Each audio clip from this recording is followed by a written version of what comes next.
Hey, hello, friends. How is it going? Oh my God, this week has been, yeah, super, super interesting in the sense that I felt like Roadrunner basically. So I think the last 2 weeks, I've basically felt like I've been like Roadrunner pretty much. So tell me how your week has been. What have you been up to? Pop it in the chat. And another thing I'm noticing is I'm getting better at these because, like, initially when I was doing my first live, I was like, oh my God, I have to do this and I have to do that, and thinking of all the things I needed to do. But that's not the case anymore. So my name is Aisha and I'm based in London. My pronouns are she and her. So tell me where you're joining from and I'll get straight into it. So today I want to talk about how to make your gender strategy intersectional. And I wish I could say that I basically came up with the whole concept of intersectionality, but I didn't. And intersectionality is something Black women have been talking about for decades. So I did a bit of digging, and a Black woman named Sojourner Truth. So she was an enslaved Black woman, African American woman, and she did this speech at a women's rights convention. This was in the 1800s, and she talked about it's called Ain't I a Woman? So if you look it up, you'll find it. And she was basically talking about how her experiences were very different from that of white women. Okay, so whoever's just joined, hi, how you doing? Pop your name in the chat. Tell me how your week has been. Anyway, today we're talking about intersectionality and making your gender strategy inclusional, intersectional. Anyways, so Sojourner Truth did this speech, Ain't I a Woman, and she was talking about her experiences as a Black woman being very different from that of white women. And then more recently, Kimberly Crenshaw coined this term intersectionality. And basically, you can think of it as a call to action to sort of understand and look at how people's overlapping identities compound how they experience things like racism and sexism. So, for example, if you're a Black woman and let's say you're a Black trans woman and you're also disabled, your experience is going to be very different from that of, let's say, a straight Black man. Like, yes, there's a shared experience of race, but the fact that you're a woman and the fact that you're also trans and also disabled, makes the things that you experience worse. Hi, Tanisha. Nice to see you. Okay, so that's intersectionality. Hopefully that was clear. If it's not, let me know in the chat. But what you find is that often companies will say, oh, we're focusing on gender, right? But what they fail to realize is that even within gender, there's so many different aspects of that, right? So there are Black women, there are women of color, there are disabled women, there's women from the LGBTQ plus community. And I think often when they say we're focusing on women or we're focusing on women's issues, they tend to ignore all of those things. But the thing is, all of those things are women's issues. Racism is a women's issue. Ableism is a women's issue. Transphobia, homophobia, those are all women's issues because they all affect women. So it's really important that when you say, even if you say you're focusing on just gender, that you're doing that in an inclusive way. Right. So let's take race, for example. So we talk about Black women. I've talked about this in my previous lives. So make sure you check it out. And also subscribe to my YouTube channel. I now have 15 subscribers, so I'm very happy with myself. Anyway, so I've talked about this previously, but Black women and women of color tend to be paid less. So that's when you look at countries, the US and also the UK. So in the US, a Black woman stands to lose about $1 million compared to the pay of a white man or 40 years of full-time work. So feel free to look that up. So a Black woman, again, I'll say it again, a Black woman stands to lose as much as $1 million compared to the pay of a white man over 40 years of full-time work. So that's quite a lot of money. And then in the UK, 52% of Black women lose as much as £10,000 a year due to wage inequality. And the other thing is Black women are actually the least likely to be in the top 1% of earners compared to all other women and all other men. So this is just an example of the differences when you look at, yes, gender, but even when you look at, the different types of women, the different groups, there are those inequalities where some groups experience things worse than us, right? So that's pay, for example. Hi, Vondale. Nice to hear your week has been great. Okay, so that's one thing. So we talked about pay. And another thing is disability. So there are Black women who have a disability. And essentially what they face is a double whammy, right? So I was looking at Lean In, the 2021 report about women in the workplace. And one thing they mentioned was about 1 in 10 working age women have a disability, right? It's quite a lot. And I'm pretty sure, I think the report is US focused. But if you looked at it globally, that number would probably be a lot higher, right?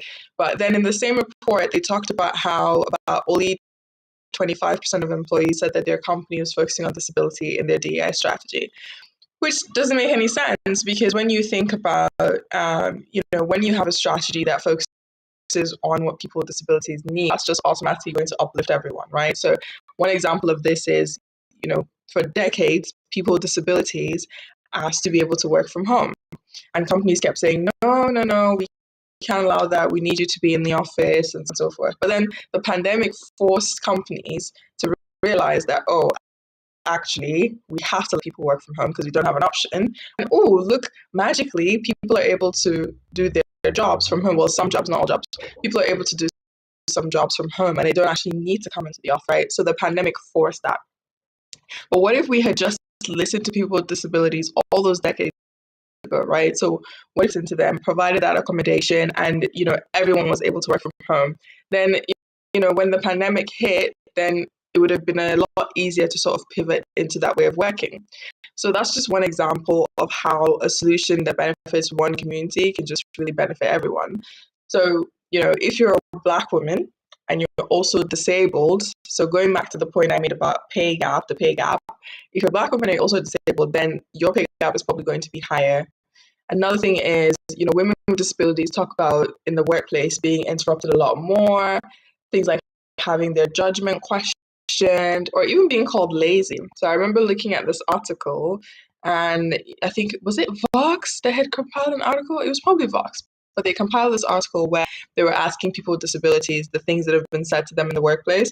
And a lot of it was very, very interesting because a lot of it was focused on, you're just being lazy because you're disabled, you're trying to get out of doing work and all kinds of things that no one really should have to hear in the workplace. So the thing is, when you ignore women with disabilities in your gender inclusion strategy, then that means that those women are going to feel left out. And then if you're, like I said, a Black woman and you also have a disability, if your company is only focused on race, then that's not really going to help you because then you're thinking, okay, yes, I am Black, but also what about my disability? Oh, hey, Brittany. Thank you, thank you, thank you. You're very kind. So that's that. So again, I love to talk about solutions. So what does a solution sort of look like? So first thing is when you're looking at your data, any sort of data, make sure that you're looking at it from multiple perspectives. So I do appreciate in some countries, you're not able to track things like race and ethnicity. So a lot of countries in Europe, there are a lot of interesting laws to sort of prevent that. But again, we're looking at the UK and the US. So you can track that in the UK. So when you're looking at your data, look at it from multiple perspectives. So let's take your pay gap, for example. So if you're looking at your gender pay gap, look at it by gender, but also look at it by race. And if you can also look at it by disability, even things like sexual orientation, then that's great, just to make sure that Black women aren't being paid less than other groups of women, right? So definitely look at the pay gaps, but make sure that you're looking at it from all of these lenses just to make sure that you're not sort of perpetuating inequality even within the spectrum of gender. Another thing is when you're running things like focus groups, right? So a lot of companies love to do focus groups to find out, okay, what is the experience of women, for example, and try and come up with solutions. See, I love focus groups because what I always say is often your employees know what the problems are, but a lot of the time they also have the solutions and you just need to ask them and actually listen to them and co-create the solution rather than, sometimes you do need to bring in consultants, but I find that sometimes companies bring in consultants and then the consultants tell them what their employees have already told them. Okay, so when you're running focus groups, just to get any kind of feedback, make sure you have a good mix of different types of women. So yes, that you definitely get, cis women, but if you have trans women in your organization, involve them in discussion, Black women, and so on. So whenever you're running a focus group, make sure you have a good mix of women, including Black women. And then the third thing is I've already talked about making sure that you have accessibility in your strategy. Oh, someone's doing a report on the gender wage gap for Black women. Oh, I would love to see that. There's so many different reports. I think I'll be really interested in knowing what angle you're focusing on. So tell me in the chat or let's message on LinkedIn afterwards because I'm really interested in that. I love data. So like as a DI practitioner, I love data because it just makes my job so much easier because when people want to argue and say, oh, no, that's not true, I can say, well, this is the data. I have receipts. So I love when people do all these reports and collect all this data. Love it. Okay, I've talked about looking at data from multiple perspectives. When you're running focus groups, make sure you have a good mix of women. The other thing is making sure, yes, you have accessibility in your strategy, but also things like anti-racism. So making sure that you have anti-racism in your DEI strategy is really, really important because often what you find is Black women and women of color are worse off, especially when it comes to experiencing things like racism in the workplace and microaggressions. Oh my God. So for some reason this week, microaggressions has been the theme. I was asked to comment on an article related to microaggressions.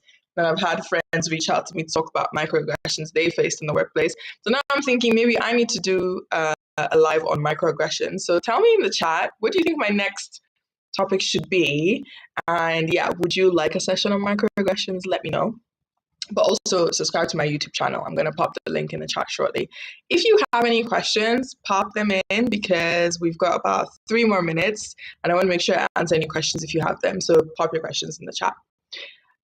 Yes, so back to making sure you have making sure you have anti-racism in your DEI strategy. So that's really, really important. And it's really important because, as I said, Black women and women of color are facing racism in the workplace. So if your strategy includes, let's say, trainings, for example, then make sure that you are having training specifically on things like anti-racism, but also that you're making sure that your whole strategy is anti-racist. And the way you can do that is by making sure that any policies or processes you put in place don't unfairly disadvantage people based on their race. So an example of this is, for example, I'm of the belief that you really shouldn't ask people their previous salary. So when someone applies for a job, don't ask them their previous salary. Just tell them, what the salary range is and what you can offer, and then they can decide whether or not that aligns with their expectations. And the reason you don't want to do that is because, again, people of color, Black people tend to be paid less anyway. And we know that women also tend to be paid less compared to men. So if you're asking people about their previous salary to make a decision on what to pay them, then you're just basically perpetuating the inequality, because if they're already being paid less in their previous job and then now you want to pay them, based on that, then that just, compounds the problem. So that's an example of what I mean. Okay, so that's everything I have for you today. And yes, because these sessions are only 15 minutes, that's all I have for you today. So I'm going to look if there's any questions in the chat. But in the meantime, I am going to get the link to my YouTube channel and get you all to subscribe because I need subscribers. I'm trying to move away from just being LinkedIn focused because LinkedIn does not give Black content creators a lot of love. Sometimes we get banned and certain keywords, the algorithm does not like them. So I have just popped it in the chat. So hopefully you can see that. But if you can't see that, just go on YouTube and search my name, Aisha Suleiman. So my name is right there, bottom left in this screen.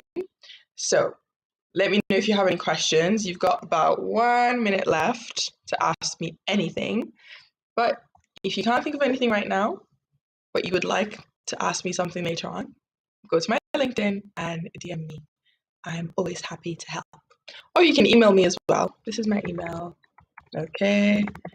Aisha at theinclusiveculture.com. Boom. Now you have my email. Okay. All right. So looks like there's no questions. Oh, yay. Thank you for subscribing. Looks like there's no questions. So I am going to go and begin my weekend. Happy Friday to you all. I hope you all have something fun planned. And I'll see you next week.